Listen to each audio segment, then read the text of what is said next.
اس کے مرنے تک جن جن حالات کا اس کو سامنا کرنا پڑتا ہے، ان حالات میں سرکار عالم صلی اللہ علیہ وسلم کی سیرت طیبہ ہماری رہنمائی کے لیے کافی ہے، اور ان کی محبت کو اپنائیں، ان کی محبت کو اپنے دل میں جگا دے۔ حب رسول ہی ہمارے لیے سب کچھ ہے۔ خداؤں کو پسند کیا اور وہ بھی آسمان اسلام کے چمکتے ہوئے ستارے بنے۔ مختصراً میں عرض کروں، ایک مرتبہ سرکار عالم صلی اللہ علیہ وسلم مسجد نبوی میں خطبہ ارشاد فرمانے کے لیے ممبر شریف پر تشریف لے جاتے ہیں۔ پہلی ممبر پہ قدم رکھا اور آمین فرمایا، دوسری سیڑھی پر قدم رکھا اور آمین فرمایا، تیسری سیڑھی پر قدم رکھا اور آمین فرمایا، اور اس کے بعد خطبہ ارشاد دیا۔ آج پہلی مرتبہ آپ ممبر کی ہر سیڑھی پر آمین فرمائیں، اس کی کیا وجہ ہے؟ تو سرکار فرمانے لگے کہ پہلی ممبر پر میں قدم رکھا، جبرائیل امین آ کے کہنے لگے کہ ہلاک ہو جائے وہ لوگ جو آپ کا نام سنے اور آپ پر درود نہ بھیجے۔ تو سرکار نے فرمایا میں نے آمین کہا۔ یعنی سرکار عالم صلی اللہ علیہ وسلم کا جب کبھی بھی نام سنے، مسلمانوں کے لیے لازمی ہے کہ ہم درود شریف کا نذرانہ پیش کریں۔ نبی کریم صلی اللہ علیہ وسلم کا جہاں ذکر آتا ہے، جہاں نام آتا ہے، تو درود شریف پڑھنا ہمارے لیے لازمی ہے، بے انتہا ضروری ہے۔ دیکھتے ہیں آپ اذان میں مؤذن اشہد ان محمد رسول اللہ کہتا ہے تو ہم صلی اللہ علیہ وسلم سے اس کا جواب دیتے ہیں۔ تو مسلمانوں کو یہ تعلیم دی گئی کہ جب کبھی بھی سرکار کا نام سنے، درود شریف کا نذرانہ پیش کرے۔ آج کے اس جلسے میں آپ سے گزارش کرتا ہوں کہ ایک مرتبہ درود شریف کا نذرانہ بارگاہ نبوی صلی اللہ علیہ وسلم میں پیش کرے۔ اللہم صلی علی سیدنا مولانا محمد وعلی آل سیدنا مولانا محمد بارک وسلم۔ سرکار ارشاد فرماتے کہ میں نے دوسری سیڑھی پہ قدم رکھا، جبرائیل امین آ کے کہنے لگے ہلاک ہو جائیں وہ لوگ جو رمضان کو پاتے ہیں لیکن روزہ نہیں رکھتے، اس کی قدر نہیں کرتے۔ تو سرکار نے آمین فرمایا۔ رمضان کی فضیلت اور اہمیت یوں بیان کی گئی کہ ہر مسلمان بالغ مرد عورت کے لیے رمضان کے روزے فرض کیے گئے، اس کو ادا کرنا بہت ضروری ہے۔ جو صحت مند ہے بلا عذر روزوں کو ترک کرتا ہے، اس کو ہلاکت کا مدعا سنایا گیا ہے۔ یہ ضروری ہے کہ رمضان میں ہم اللہ کا جو فرض کردہ ہمارے پاس عبادت ہے، روزے کی جو فضیلت ہے، جو اہمیت ہے، اس کو یوں ظاہر کی گئی کہ ہر ایک کے لیے روزہ ضروری ہے، روزے کی پابندی کرے۔ پھر سرکار ارشاد فرماتے کہ میں نے تیسری سیڑھی پر قدم رکھا تو جبرائیل امین یہ کہنے لگے ہلاک ہو جائیں وہ لوگ جو اپنے والدین کو پائے لیکن ان کی خدمت نہ کرے، ان کی قدر نہ کرے۔ تو سرکار آمین فرماتے ہیں۔ اندازہ کیجئے کہ ماں باپ کے مقام کو یوں ظاہر کیا گیا کہ ماں باپ کی جو قدر نہیں کرتے، جو تعظیم نہیں کرتے، جو ان کی خدمت نہیں کرتے، ان کو ہلاکت کا مدعا دیا گیا، سنایا گیا۔ اور والدین سب سے بڑا سرمایہ ہے مسلمانوں کے پاس۔ تمہارے پاس وہ لوگ خوش قسمت ہے جس کے ماں باپ زندہ ہے۔ ماں باپ کی فضل و فضیلت ترقی کریں گے تو یقیناً وہ ترقی کبھی زوال نہیں ہوگا اس کو۔ اللہ تعالیٰ نے ماں باپ کی ناراضگی میں اللہ ناراض ہوتا ہے، ماں باپ کی خوشی میں اللہ خوش ہوتا ہے۔ ماں باپ کو ناراض نہیں کرنا چاہیے، ان کی دعاؤں سے آگے بڑھو۔ جو اولاد ماں باپ کی دعا سے ترقی کرتی ہے، اللہ تعالیٰ اس کی ترقی کو لازوال ترقی بنا دیتا ہے، کبھی اس کو زوال نہیں آتا۔ ماں باپ کی دعاؤں میں اللہ نے بڑی تاثیر رکھی، بڑی طاقت رکھی۔ اولاد اگر مصیبتوں میں گھر جاتی ہے تو ماں باپ کی دعا حصار بن کے اولاد کی حفاظت کرتی ہے۔ ماں باپ کی قدر کرے، ان کی خدمت کرے، ان کی دعائیں لے، ان کی دعاؤں سے ترقی کرے۔ اور خصوصاً آج کے دور میں ہمارے لڑکے لڑکیاں جو تعلیم حاصل کر رہے ہیں، ماں باپ اگر کل تعلیم حاصل نہیں کر سکے، آج اولاد پڑھ لکھ کر آگے بڑھ رہی ہے۔ پچھلے 20 سال کا تجربہ ہے مجلس اتحاد المسلمین سے مسلمانوں میں تعلیمی بیداری کو عام کرنے کی غرض سے مہم چلائی گئی، تعلیمی امداد کی تقسیم شروع ہو گئی۔ اس کے بعد سے ہم دیکھتے ہیں کہ 20 سال کے عرصے میں مسلمانوں کو پہلے سے زیادہ تعلیمی شعور میں بیداری زیادہ ہوئی، اور وہ آج تعلیمی میدان میں آگے بڑھتے چلے جا رہے ہیں۔ تعلیم بے حد ضروری ہے، علم کے بغیر ہماری ترقی ناممکن ہے۔ اور جو بچے بچیاں علم حاصل کر لیتے ہیں، ماں باپ کو وہ کبھی بھی نیچا نہیں دکھا سکتے۔ ماں باپ کو نام لکھنا نہیں آتا، پڑھنا نہیں آتا، اولاد پڑھ لکھ کر بڑی ہو گئی، اس کے بعد یہ کبھی بھی ذہن میں بات نہیں لانا کہ میرے ماں باپ کو کچھ نہیں آتا. تم کبھی بھی ان سے اپنے آپ کو برتر تصور نہیں کرنا. ان کو آپ اف تک کہنے کا حکم نہیں ہے. ان کی قدر کرے، ان کی خدمت کرے. ان کی دعاؤں سے تمہاری دین اور دنیا دونوں بہتر ہو سکتی ہے. اور آج کے ماحول میں ہمارے لیے ضروری ہے، کیونکہ ماں کی گود بچے کے لیے پہلی درسگاہ ہوتی ہے. ماں کے اوپر زیادہ ذمہ داری عائد ہوتی ہے بچوں کو تربیت دینے کے لیے، چاہے وہ لڑکا ہو کہ لڑکی. آج کے معاشرے میں دن بدن جو برائیوں میں اضافہ ہوتا چلا جا رہا ہے، جو اسلامی تعلیمات سے بے بہرا ہو کر آج بھٹکتے چلے جا رہے ہیں، ان تمام کو اگر راہ راست پر لانا ہے تو سرکار عالم صلی اللہ علیہ وسلم کے اسوہ حسنہ پر عمل پیرا ہو جائیں، تو ہمارے جس سے استفادہ کریں، اپنی زندگیوں میں ایک تبدیلی لائیں اور ہم نماز کے پابند ہو جائیں. جس گھر میں نماز کی پابندی ہوتی ہے اس گھر کو اللہ اپنی برکتوں سے اس گھر کو سرفراز فرماتا ہے اور حفاظت ہوتی ہے ان کی ہر طریقے سے. اللہ تعالیٰ نے اپنے حبیب پاک صلی اللہ علیہ وسلم کو معراج کے موقع پر تحفے نماز پیش کیا. اللہ کے حضور سرکار عالم صلی اللہ علیہ وسلم 5 وقت کی نمازوں کا تحفہ لے کر آئے.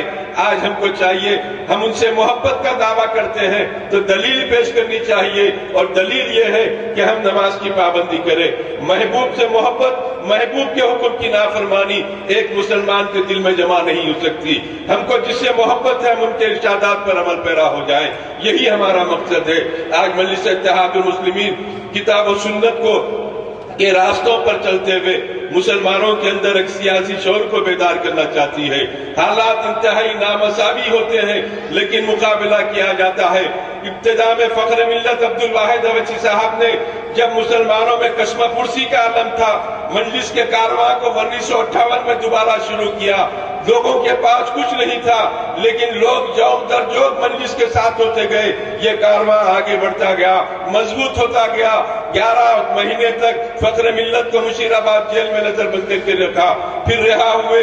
سالار ملت اپنی سرگرمیوں کا آغاز کرنے لگے. سالار ملت کو 14 مرتبہ حکومت نے جیل میں ڈالا. ان کی تقاریر پر مقدمات عائد کرے، ان کو شہر بدر کیا، مصیبتیں اٹھائیں، لیکن مجلس اتحاد المسلمین کو کمزور ہونے نہیں دیا.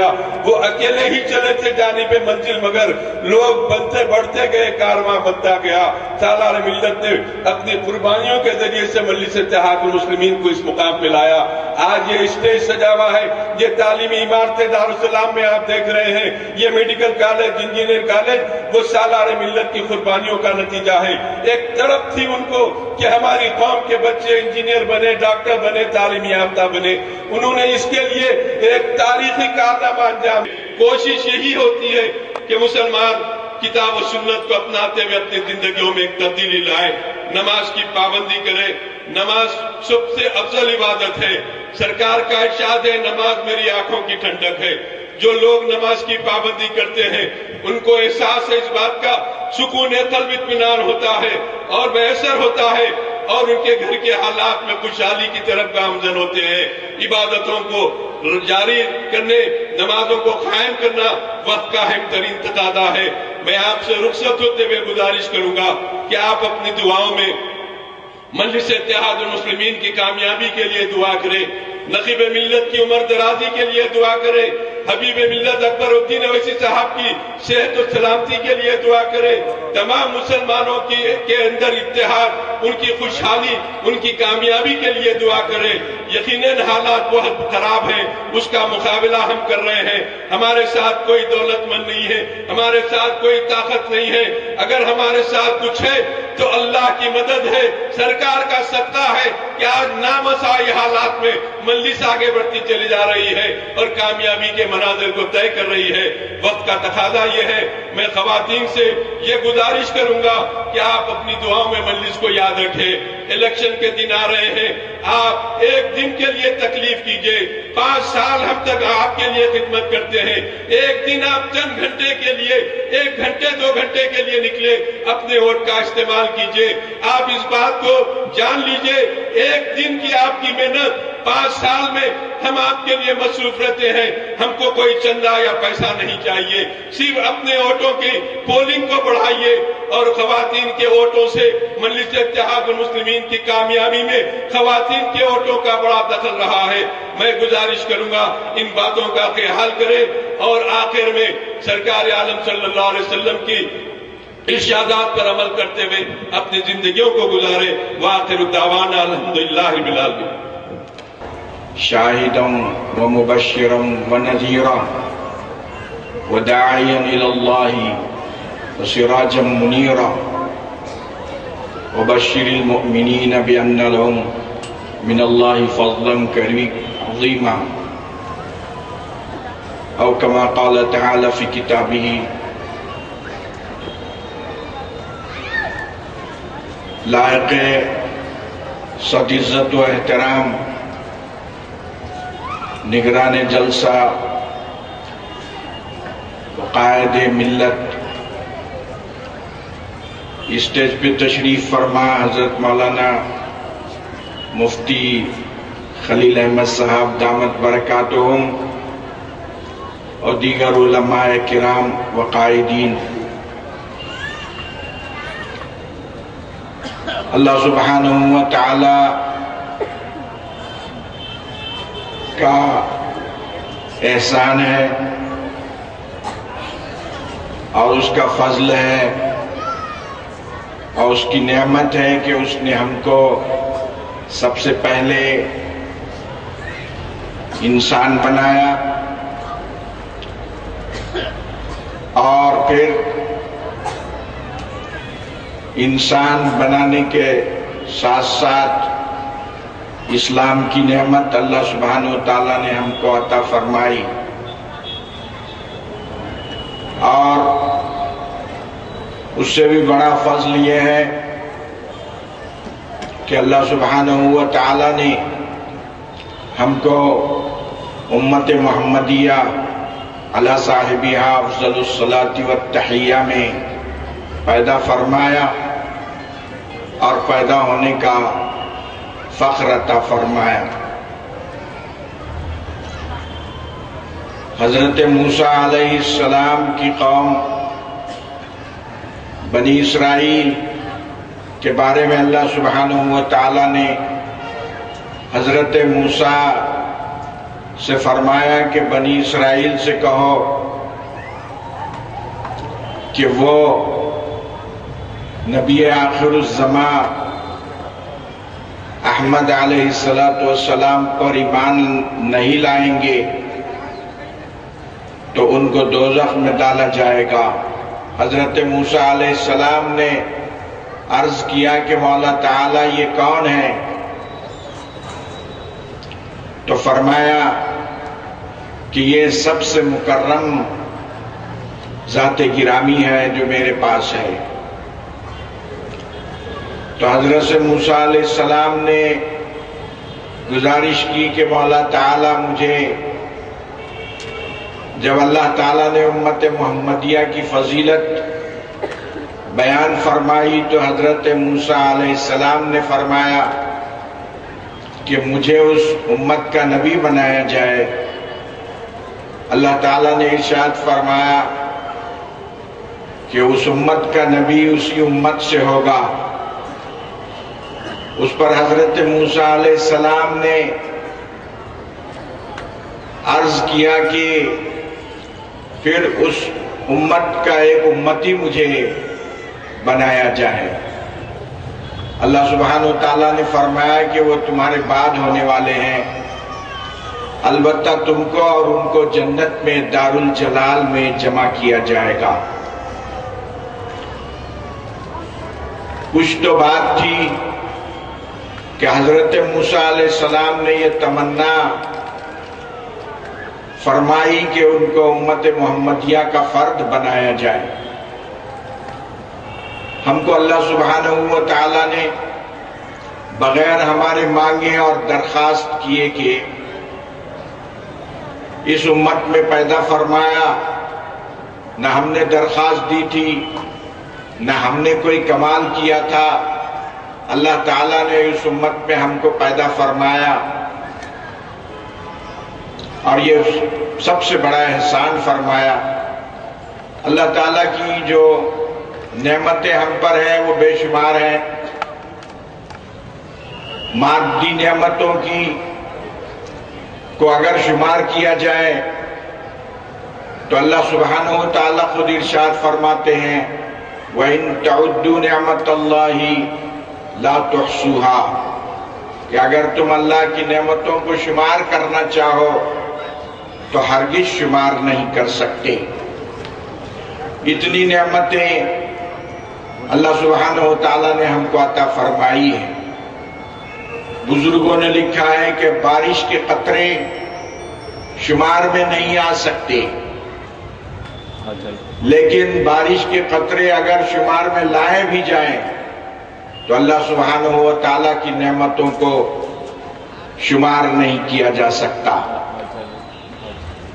بزرگوں نے لکھا کہ سمندر کے قطرات کو اگر شمار کرنا چاہو تو ہرگز نہیں کر سکتے، مگر پھر بھی اگر شمار میں وہ آئیں، مگر اللہ سبحانہ و تعالیٰ کی نعمتیں جو ہم پر ہیں ان کا شمار نہیں ہو سکتا۔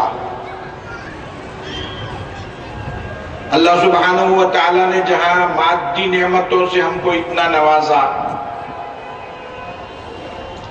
تو وہ مہربان مولا یہ کیسے ہو سکتا تھا کہ روحانی نعمتوں سے ہم کو محروم کرے؟ اس لیے اس نے ہم کو اپنا محبوب رسول ہمارے لیے رسول بنایا، اور ایسے رسول کے جو سارے رسولوں میں افضل ہیں اللہ سبحانہ و تعالیٰ نے ہم کو عطا فرمایا، اور یہ روحانی نعمتوں میں سب سے بڑی نعمت اللہ سبحانہ و تعالیٰ نے ہم پر کی ہے۔ رسول پاک علیہ السلام کی جو نعمت ہے، آپ دیکھیے کہ ہم کو جو اللہ تعالیٰ نے نعمتیں عطا فرمائی ہے، آنکھ کی، کان کی، ناک کی، حواس خمسہ، دماغ ہے، ہوا ہے، پانی ہے، لیکن ان ساری نعمتوں کے مقابلے میں اللہ سبحانہ و تعالیٰ نے ہم پر جو احسان جتایا ہے وہ آنکھ، ناک، کان اور مادی نعمتوں کا نہیں، بلکہ رسول پاک صلی اللہ علیہ وسلم کی بعثت جو حقیقی نعمت ہے اور ساری نعمتوں میں سب سے بڑی نعمت ہے، اللہ تعالیٰ نے اس کا احسان جتایا قرآن مجید میں، اور فرمایا یہ نہیں کہا کہ ہم نے تم کو آنکھ دی، ہم نے تم کو عقل دی، ہم نے تم کو زبان دی،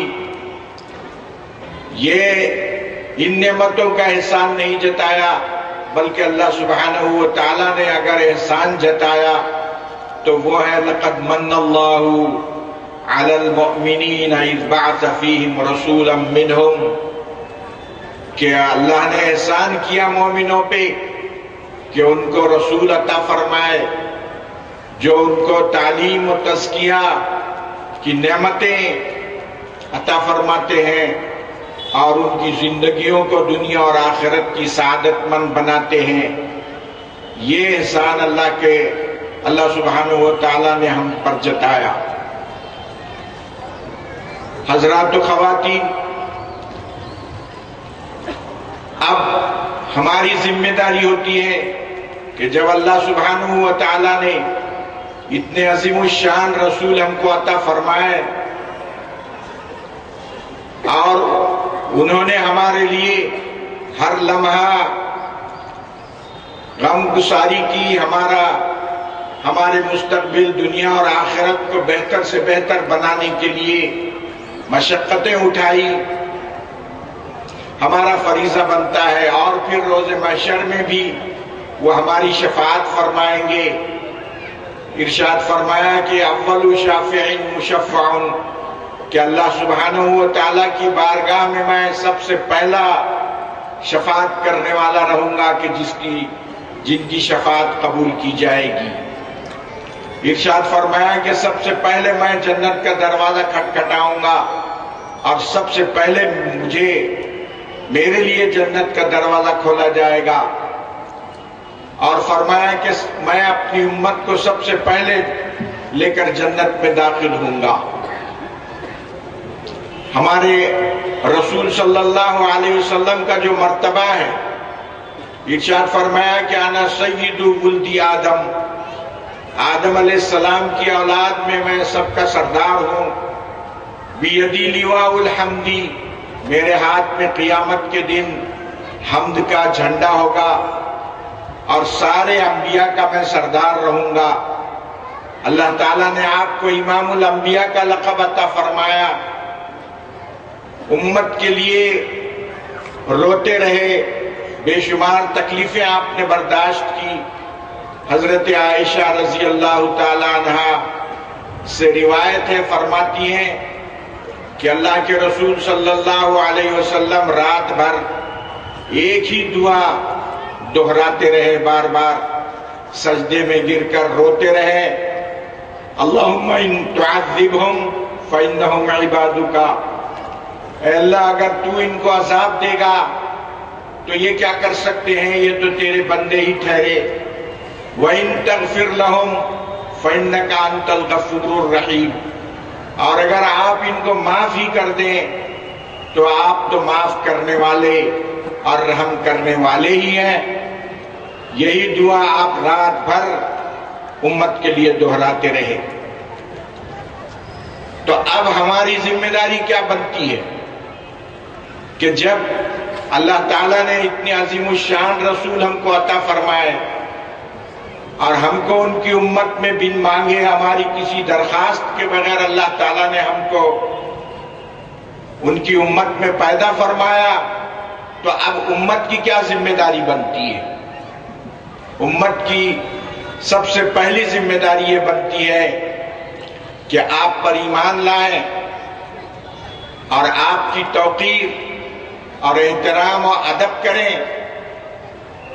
جیسے کہ صحابہ رضوان اللہ تعالی علیہم اجمعین رسول پاک علیہ السلام کا احترام اور ادب کرتے تھے۔ چنانچہ ایک بات عرض کروں گا کہ حضرات صحابہ کا جو ادب اور احترام تھا، صلح حدیبیہ کے موقع پر عروہ بن مسعود ثقفی سمجھوتے کے لیے وہ بھی آئے تھے، گرچہ کہ سمجھوتا نہیں ہوا، اور بعد میں سہیل بن عمرو کے ذریعے سے اور ان کی گفتگو سے ہوا، لیکن ایک گفتگو کرنے کے لیے عروہ بن مسعود ثقفی بھی آئے تھے۔ اس وقت وہ ایمان کی دولت ان کو نہیں ملی تھی، چنانچہ جب انہوں نے حضور کے دربار کو دیکھا اور جب قریش کے پاس مکہ گئے تو وہ سب جمع ہو گئے اور انہوں نے ان سے پوچھا کہ کیا بات ہوئی اور کیا واقعہ ہوا، تو عروہ بن مسعود ثقفی نے حضور کا ادب جو صحابہ کرتے تھے وہ جو بیان کیا وہ سننے کے لائق ہے۔ انہوں نے کہا واللہ، اللہ کو تو مانتے تھے وہ، کہنے لگا کہ اللہ کی قسم میں نے قیصر و کسریٰ کے دربار دیکھے ہیں، میں نے نجاشی کا دربار بھی دیکھا ہے، لیکن اصحاب محمد علیہ السلام جس قسم کا احترام اور ادب اور اطاعت اپنے رسول کی کرتے ہیں، ویسا ادب اور احترام کرتے ہوئے میں نے کسی دربار میں کسی درباری کو یا کسی بادشاہ کے درباریوں کو ایسا ادب احترام کرتے ہوئے نہیں دیکھا۔ جب وہ کھنکارتے ہیں تو ان کی تھوک کسی ایک کے ہاتھ پر گرتی ہے کہ وہ اپنے چہرے کو مل لیتا ہے، اور جب وہ وضو کا پانی گرتا ہے تو اس کو لینے کے لیے جھپٹتے ہیں، جب وہ کسی بات کا حکم دیتے ہیں تو اس کی اطاعت کرنے کے لیے جھپٹتے ہیں، اور ان کے جیسا ادب اور احترام ان کے ساتھی اور صحابہ کرتے ہیں، میں نے ایسا کسی کا ادب اور احترام کرتے ہوئے نہیں دیکھا۔ یہ امتثال امر اور یہ محبت اور یہ احترام صحابہ کرام کا رسول پاک صلی اللہ علیہ وسلم کے ساتھ تھا، اور اسی کی وجہ سے صحابہ تھوڑی دیر میں آپ دیکھتے ہیں کہ چند سالوں میں اسلام سارے عالم میں پھیل گیا اور ساری دنیا کے چپے چپے میں پھیل گیا۔ انہی کی محنتوں کا صدقہ ہے، آپ دیکھ رہے ہیں کہ آج دنیا کے کونے کونے میں اسلام کی آواز ہے۔ بارگاہ رسالت مآب صلی اللہ علیہ وسلم میں منظور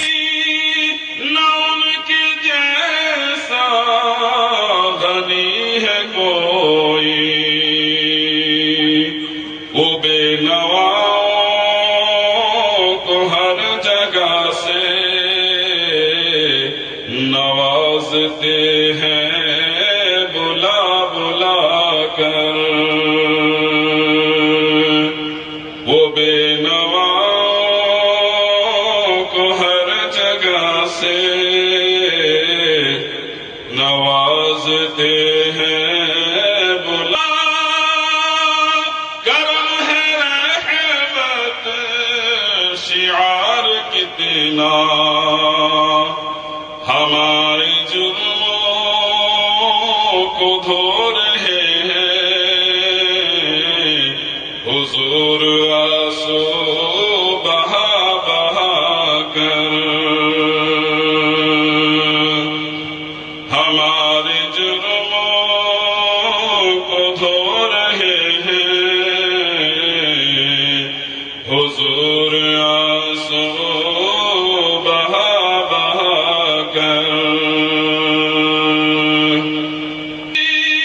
میں کوئی حسن عمل نہیں ہے،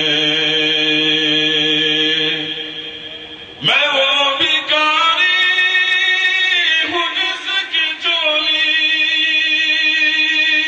میں کوئی حسن عمل نہیں ہے،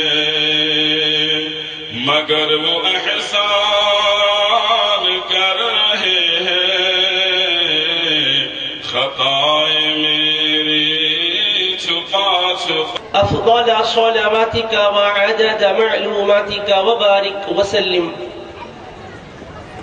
تقدس مآب استاد گرامی منزلت حضرت علامہ مولانا مفتی خلیل احمد صاحب قبلہ شیخ الجامعہ جامع نظامیہ دعوت برکاتہم العالیہ، نقیب ملت قائد محترم عالی جناب الحاج اسد الدین اویسی صاحب حفظہ اللہ، صدر مجلس اتحاد المسلمین و رکن پارلیمان، اور رونق اسٹیج معزز علماء کرام و قائدین نظام،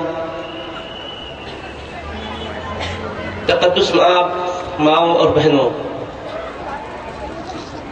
مجلس اتحاد المسلمین کے زیر اہتمام منعقدہ اس جلسہ میلاد النبی صلی اللہ علیہ وسلم برائے خواتین میں آپ کی ہماری شرکت موجب خیر و برکت ثابت ہوگی، اور یقیناً یہ جلسہ وقت کی ایک اہم ضرورت بھی ہے۔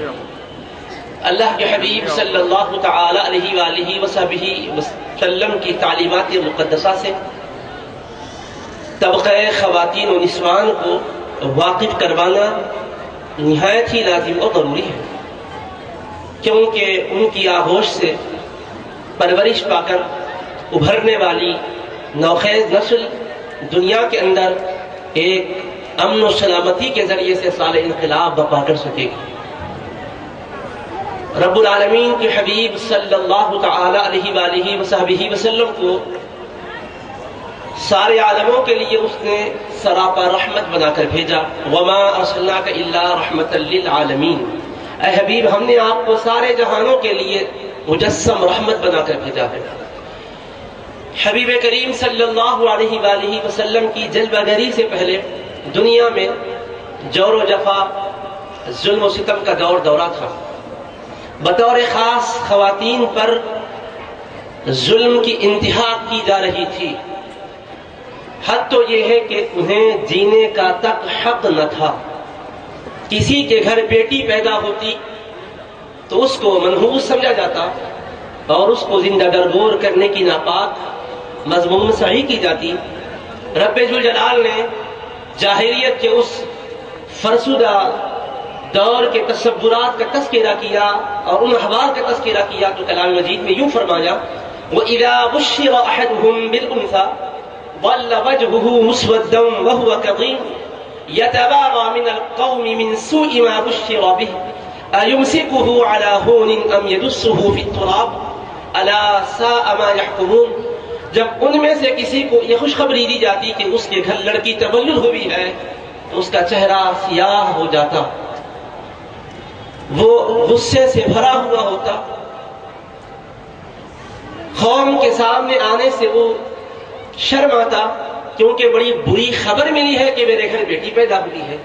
اب وہ یہ سوچتا کہ آیا میں ذلت کے ساتھ اس کو اپنے پاس روکے رکھوں یا پھر اس کو زندہ زمین میں درگور کر دوں.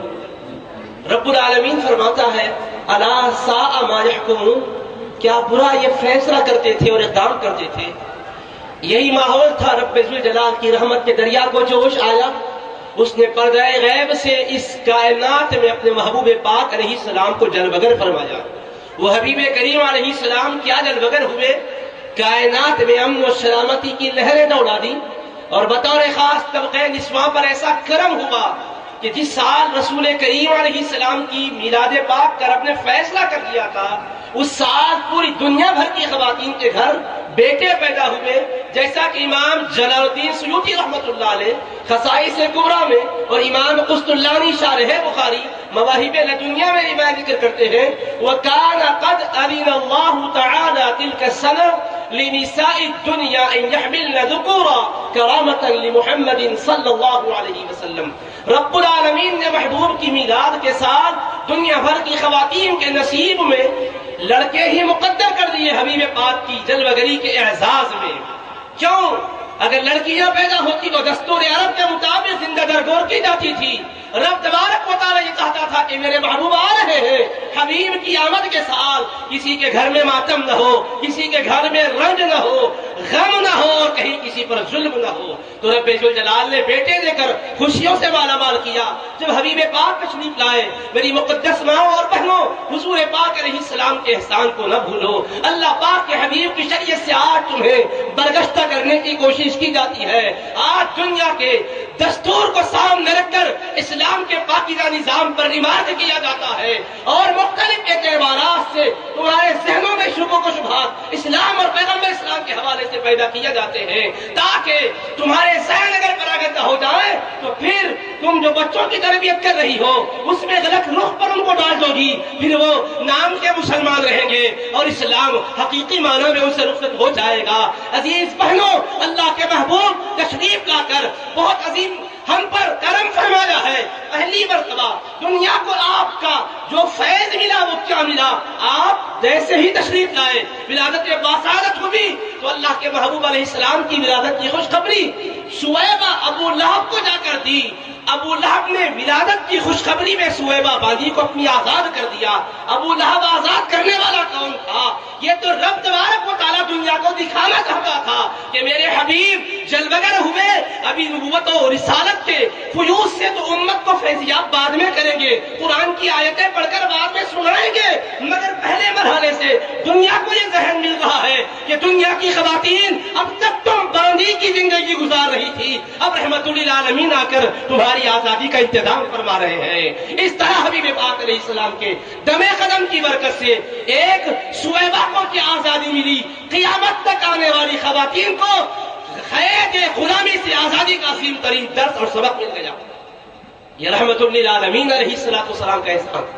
پھر آپ دیکھیں اللہ کے حبیب صلی اللہ علیہ وآلہ وصحبہ وسلم 40 سال کے بعد غار حرا میں 5 آیتیں قرآن مجید کی نازل ہوئی. ان آیات بینات کو لے کر تشریف لائے. اقرأ بسم ربک الذی خلق، یہ مبارک سورہ علق کے سورہ کی 5 آیتیں سب سے پہلے نازل کی گئی. تو حبیب پاک ان آیات بینات کو لے کر کہاں آئے؟ اللہ کے محبوب علیہ السلام مجمع صحابہ میں نہیں آئے، جو صحابہ بعد میں بنے وہ مردوں کے مجمع میں نہیں آئے، سب سے پہلے نبی رحمت علیہ السلام نے قرآن مجید کی آیات سنانے کے لیے جن کو منتخب کیا وہ حضرت خدیجہ الکبریٰ رضی اللہ عنہا تھیں۔ حضرت خدیجہ الکبریٰ رضی اللہ عنہا کے پاس آئے اور ان سے آپ نے قرآن مجید کی آیات سنائیں اور فرمایا کہ رب ذوالجلال نے یہ آیتیں نازل کی ہے، یہ ایک واقعہ اتفاق کا نہیں ہے، یہ نظام قدرت ہے، کیونکہ اللہ کو پتا ہے بعد میں لوگ یہ اعتراض کریں گے کہ تعلیم کے میدان میں اسلام نے عورتوں کو نظر انداز کر دیا ہے۔ رسول رحمت کی تعلیم کا پہلا فیض اگر کسی کو ملا تو وہ ایک مقدس خاتون کو ملا، حضرت خدیجہ الکبریٰ رضی اللہ عنہا کو ملا۔ ان کے ذریعے سے قیامت تک آنے والی خواتین کے نصیب کا تارا چمکنے لگ گیا، ان کی قسمت کا تارا جگمگانے لگ گیا۔ اب دنیا کبھی اگر یہ پروپیگنڈا کرنا چاہے کہ اے عورتوں تمہیں اسلام نے تعلیم کا حق نہیں دیا ہے تو تم کہہ دو یہ جھوٹ ہے، یہ مکر و فریب ہے، یہ دغا بازی اور عیاری ہے۔ ہمارے آقا نے تو سب سے پہلے قرآن مجید کی آیات سنانے کے لیے جن کو منتخب کیا وہ ہمارے طبقے کی ایک مقدس خاتون حضرت خدیجہ الکبریٰ رضی اللہ عنہا کی ذات تھی۔ اللہ کے حبیب پاک کی نگاہ انتخاب پڑی، قرآن مجید سب سے پہلے سننے کے اعزاز مرد کو بعد میں ہوا، خاتون کو پہلے ہوا۔ یوں رسول رحمت علیہ السلام نے اپنی رحمت سے نوازا۔ پھر وہ حبیب کریم صلی اللہ علیہ وآلہ وسلم کی رحمت کا صدقہ دیکھو، وہ عرب کا دستور کیا تھا، بچی کو زندہ نرگور کیا کرتے تھے، اس کے وجود کو منحوس سمجھتے تھے۔ رحمت للعالمین ان کے حقوق کے رکھوالے بن کر آ گئے، اور ابھی اللہ کے محبوب پاک علیہ السلام کا مزاج ابتدائی سے دنیا کو اپنے مقصد کی طرف متوجہ کر رہا تھا۔ حضرت بی بی آمنہ رضی اللہ عنہ کی گود میں تھے رسول پاک علیہ السلام، دونوں جانب سے دودھ پی رہے تھے۔ دائی حلیمہ آپ کو لینے کو آئی، واقعے کی تفصیل میں جانا نہیں ہے، صرف ایک نقطہ عرض کرنا چاہوں گا کہ حضرت دائی حلیمہ نے گود میں لیا، سینے سے لگایا، دائیں جانب سے آپ نے دودھ نوش فرمایا، پھر بائیں سائیڈ کا دودھ پلانا چاہی تو آپ نے منہ نہیں لگایا، پھر کوشش کی منہ نہیں لگایا۔ مکمل دستور یہی رہا کہ ایک سائیڈ سے دودھ پیتے رہے، دوسری جانب منہ نہیں لگاتے تھے۔ کیوں ایسا ہوا؟ اللہ کے نبی نے یہ انداز بدلا کیوں ہے؟ اپنی والدہ ماجدہ بی بی آمینہ کی گود میں تھے تو دونوں سائیڈ سے دودھ پی رہے تھے، دائی حلیمہ کی گود میں آ گئے، ایک سائیڈ سے پیتے ہیں، دوسری جانب منہ نہیں لگاتے۔ نبیوں کے سردار نے بچپن ہی سے دنیا کو بتایا، ارے آج تک دنیا والے دوسروں کے حقوق کو دبا رہے تھے، میں آیا ہوں تو حقوق کا رکھوالا بن کر آیا ہوں، حقوق دلانے کے لیے آیا ہوں۔ میں اپنی امی جان کی گود میں دونوں سائیڈ سے دودھ اس لیے پی رہا تھا، ان کا میں ہی صاحبزادہ تھا، کوئی دودھ پینے والا میرے ساتھ اور کوئی حصے دار نہ تھا، مگر دائی کی گود میں جب پہنچا تو ان کا ایک اور صاحبزادہ بھی تھا، شیرخوار ان کا ایک بچہ تھا۔ اگر دونوں جانب میں دودھ پیتا تو اس کو کیا حصہ ملتا؟ اس لیے ایک طرف پی کر ایک طرف کا حصہ ان کے لیے چھوڑ دیا اور دنیا کو بتایا کہ ہم دنیا میں عدل و انصاف قائم کرنے کے لیے آئے ہیں، حقوق عطا کرنے کے لیے آئے ہیں، ظلم و بربریت کا خاتمہ کرنے کے لیے آئے ہیں۔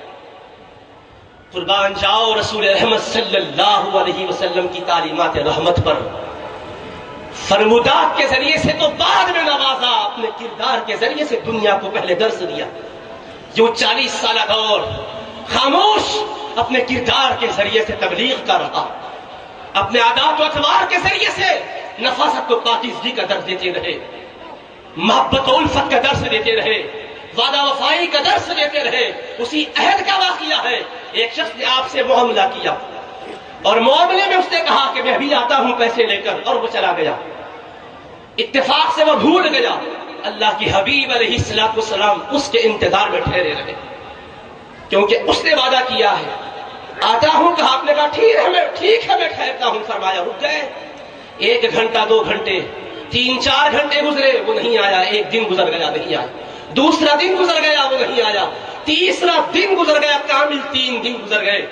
رسول پاک علیہ السلام ٹھہرے رہے، وہی نماز پڑھتے رہے اور اسی مقام پر آپ ٹھہرے رہے۔ دولت کرے کو نہیں تشریف لے گئے۔ 3 دن کے بعد اس کا گزر ہوا، یاد آ گیا، ارے میں ان سے وعدہ کر کے گیا تھا۔ بڑی ندامت کے ساتھ آپ کی خدمت میں اس نے حاضری دی تو رسول پاک علیہ السلام نے اتنا ہی فرمایا، لقد شققت علی ونہا ہنا